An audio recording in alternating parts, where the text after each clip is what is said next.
Hey guys, so it's me Alexis. Welcome to my astrology channel, and today I am going to be talking about the Leo moon. So before I start the video, if you really like my stuff, go ahead and click that subscribe button. And if you really like my stuff, I do have other accounts on social media. I'm mostly active on Twitter as Astrology, and I also have a Tumblr blog called Ayyries. And I am making personalized readings and giving early access to my content on Patreon. So if you want to support me in this platform further, you can support me on Patreon. So without further ado, let's go ahead and talk about the moon in Leo. So if you guys haven't noticed now, a lot of what I do when it comes to talking about a placement, I really like to break it down into little itty bitty pieces, and that's what I'm gonna do right now with the Leo moon. So before we even talk about the Leo moon as as a single entity, I really want to break it down and really talk about Leo as a sign first, because what's the point of talking about a Leo moon if you don't even know what Leo is? And same goes for the moon. Leo is a fire fixed sign, and fire is going to be hot and dry. And for those who are not really into qualities, what the heck is a quality? These are basically components that kind of explain the workings of the element. So it's a good way to kind of break down and have a better understanding of the elements. So as I said, fire is hot and dry. And when an element is hot, it shows that a lot of its manifestations are a lot more likely to kind of happen on the outside, externally. And then when it's dry, there's a separative, distinguished quality to dryness. The opposite of dry would be wet, and wet tends to connect things. It tries to find similarity, it tries to unite. There's a degree of separation with dryness. It distinguishes things, it points out differences, and it tries to make things coherent. And when you have that plus the hotness, which is on the outside, you get fire. That's why fire signs are always very competitive, because what you're essentially doing when you're being competitive is you are separating yourself from another person, and you're doing it on the outside when you're doing it with someone else, and then you're separating. That's what competition does. You try to, find out your differences with someone. In addition to that, you try to sound like you're better. That's competition, guys. We have to also put in the fact that Leo is fixed. Fixed is one of the modalities. It kind of shows where energy kind of likes to go. Fixed signs like to keep energy as the name, like fixed. Like fixed is great in the sense that if you want something consistent, if you want something trustworthy, if you want something that can last in the long run, can definitely stand the test of time, fixed is the modality to go. However, when it comes to unpredictability, when it comes to situations where you are required to be flexible, that is where, the fixed modality finds its weakness. So putting it all together, you have fire, outside separation, and you have fixed. So you put them together and you get a sign where it wants to have outside distinctions, and it wants to maintain that outside distinction. And if you put all those abstract terms together, you get Leo. That's where people construct the whole phenomena of Leo being the performer, Leo always trying to brag about themselves. Like, that's where you get the arrogant, the very dramatic, very charismatic characteristic of Leo. So what is all of that like when you put that into the moon? The moon is the planet of familiarity. It's the planet that kind of talks about, how we feel and how we respond to things, really. And when your moon is in Leo, this sense of wanting to distinguish yourself on the outside and making sure that people know who you are and that you're different, that soothes you. That's what you find familiar. And due to that, a lot of Leo moons, they like to be validated as like a source of comfort. And before people say that that's like a terrible, selfish thing to request, I think Leos, especially Leo moons, like they show a very innate human quality that like the truth is like you can pretend to be humble all you like, but I mean, like, come on. Compliments are great. Like, it's really nice when someone validates you for what you do. And Leo fully relishes in that quality. It shows a very human quality that I think a lot of people try to put down, but it's very human to want compliments. It's very human to want someone to acknowledge you. Because what is essentially happening here is when a Leo moon gets validated, when a Leo moon, you know, gets a compliment of any sort, it's not just to feel good. I mean, it definitely feels good, but the main objective there is like when you get a compliment, when you get good validation, these compliments are little components that can help you sustain your identity. And that is what the Leo moon needs. The Leo moon feels most comfortable when they have a positive, healthy identity they can refer to, because that's what their emotions want. The emotions of a Leo moon requires the person with this placement to constantly reevaluate and kind of refer back to their identity to find their emotional needs.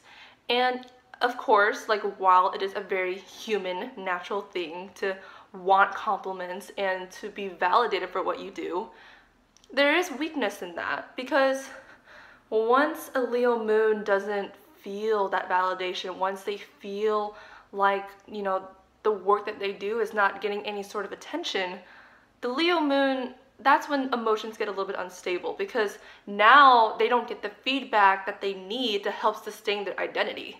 And due to that, it gets shaky. And we already established that Leo is a fixed sign. Leo doesn't want things to be shaky. They don't want the spotlight to waver and shake around. When it comes to Leo, they want to make sure the spotlight is on them.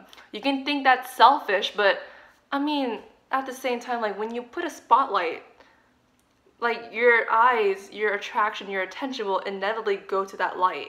And I don't think it's wrong for a Leo moon to want that, honestly. To be fair though, whenever I think of Leo at all, I always think of the sun. I always think of, you know, the notion of a person being under a spotlight on stage. That's what I immediately think of when I think of the Leo moon. So like, think of the sun. Like, the sun is great. It energizes us, literally.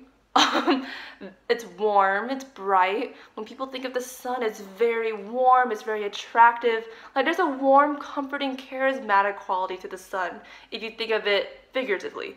And then you think of all the other terrible things about the sun, like sunburn, man. The sun fucking burns. And the sun is also pretty fucking blinding. You can't look at it directly. It will hurt you, literally. And it's funny to think of the sun when it comes to thinking of Leo, because the sun rules over Leo. And when you think of Leo in this way of actually thinking about the sun, literally, a lot of the negative characteristics of a Leo moon can easily be understood by looking at the sun. For example, the burning quality. You know, being under the spotlight for so long, being so fixed and so stable for so long, over time, you know, the notion to sustain that spotlight over time is going to be a little bit, it gets harder over time, because times change, people change, circumstances change. And Leo moons, like, there's like this strong clenching to an identity they really want to keep, but like, and like their emotions depend on it. So they really want to keep a certain identity so that their emotions can like be comforted. But then when things happen, when things change, like, it's scary and it's tragic for those with a Leo moon, because now they have to work and like sit down and be like, okay, here's a change. How can I confront this? How, like, I didn't ask for this change. I didn't ask to be shaky. Like, damn, this sucks. and then you go to the part where it's blinding. The part where it's blinding is very interesting because, you know, if you look at the sun directly, you'll be blinded. Don't do it, okay?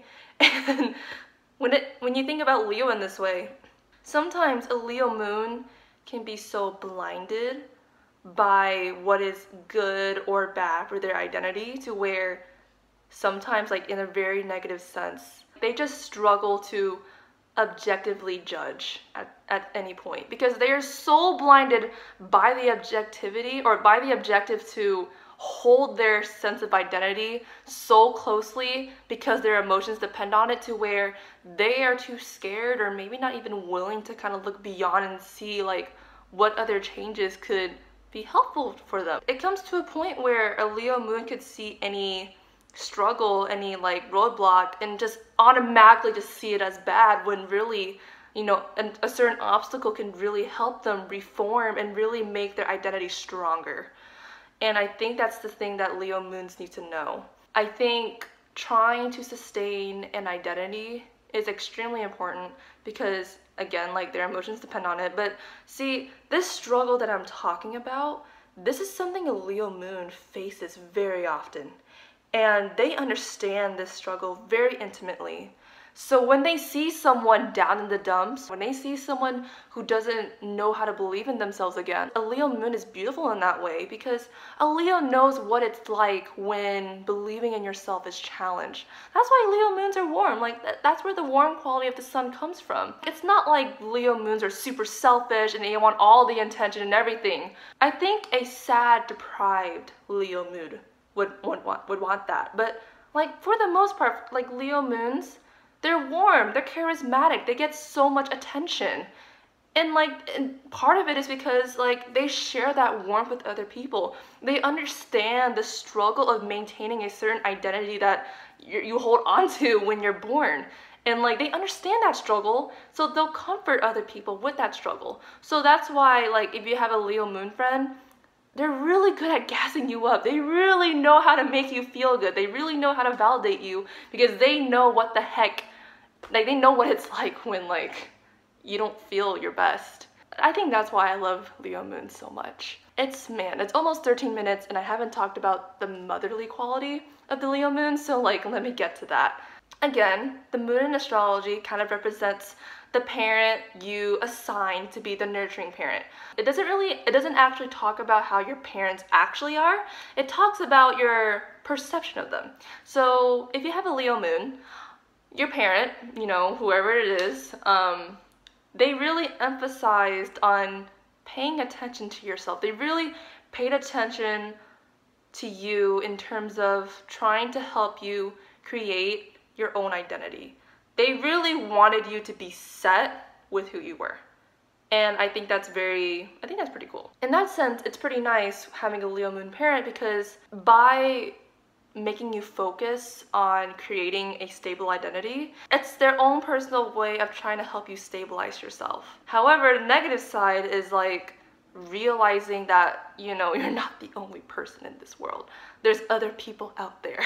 Like there's other people with their own feelings and their own identities, and you gotta deal with that. And I think that's the struggle that, you know, a person with a Leo moon would kind of struggle with, because I feel like people with a Leo moon, their parents don't really teach them the art of coexistence. They don't really teach them, oh hey, you know, sometimes you gotta, you know, let the other person win. And the Leo moon's like, no, I want to win. It's my way or the highway. And I mean, honestly, like some people will take the highway.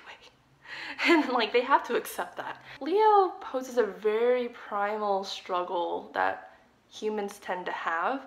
It's the notion of balancing your identity versus a bunch of other identities, a community, which is what Aquarius is really focused about with its own struggles. But it's very primal to kind of think about how, you know, within your emotions and your identity, there's a lot of like coexisting going on. And I think Leo teaches us very well that at the end of the day, you know, with all the chaos in the world, I think what is truly important is that as long as you're rooted, as long as you know who you are, you're pretty much set.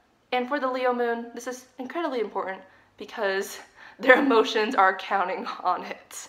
So that is pretty much it for my video on Leo moons. So before I go, I am going to be putting a poll when I post this video publicly. I'm going to ask you guys which moon sign I should cover next. So yeah, thank you for watching, and bye guys. I'll see you guys, I don't know. I'm just gonna say that now. Okay, bye guys.